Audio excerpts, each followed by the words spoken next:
আরে টিকাটলের মোড়ে একটা অভিসার সিনেমা হল রয়েছে, হলে নাকি আর কন্ডিশন রয়েছে।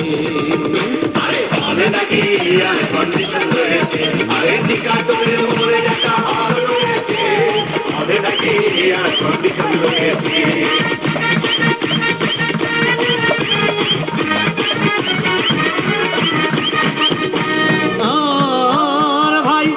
একদিন গেলাম সিনেমা দেখতে, আর রিক্সা থেকে নেমে দেখে হলে একটি সুন্দরী মেয়ে দাঁড়িয়ে আছে।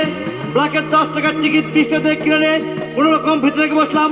হঠাৎ দেখি পাশে চেয়ারে সেই মেয়েটি আমার পাশেই বসেছে।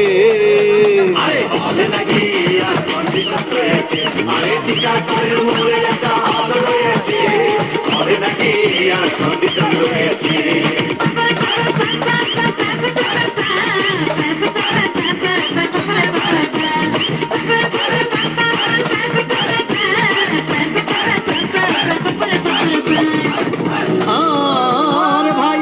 সিনেমা আরম্ভ হয়ে গেল। রাজ্জাক সাবান যখন প্রেমে হাবুডুবু খাচ্ছিল, তখন আমার বুকের ভিতর ধূপধাপ শুরু হয়ে গেল। হায়, আমি যদি প্রেম করতে পারতাম। তখন দেখি পাশে সিটে বসা সেই মেয়েটি আমাকে চিমটি মেরেছে। আরে হলে নাকি আর কন্ডিশন রয়েছে, আরে টিকাটলের মোড়ে একটা হল রয়েছে, হলে নাকি আর কন্ডিশন রয়েছে।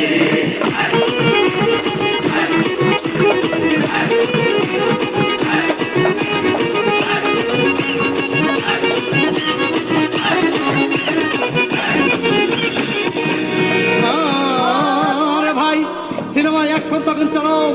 রাজ্জাক ভিলেন তখন ধূপধাম মারপিট।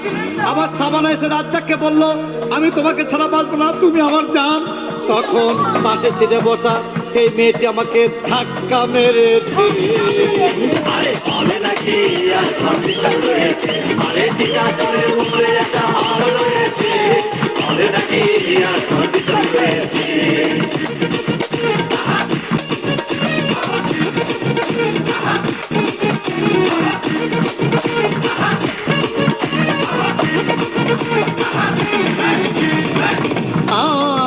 আরে ভাই, সিনেমা শেষ হয়ে গেল। মেয়েটি আমার রিক্সায় চেপে বললো, ডার্লিং খুব ক্ষুধা পেয়েছে, গেলাম মোস্তফা হোটেলে, খুব পোলা কুমা খাইলাম। হঠাৎ দেখি বয় একটা 1000 টাকার বিল এনেছে। বিল না দেখে তখন আমার মাথা ঘুরেছে। আরে হলে নাকি আর কন্ডিশন রয়েছে, আরে টিকাটলের মোড়ে একটা হল রয়েছে, হলে নাকি আর কন্ডিশন রয়েছে।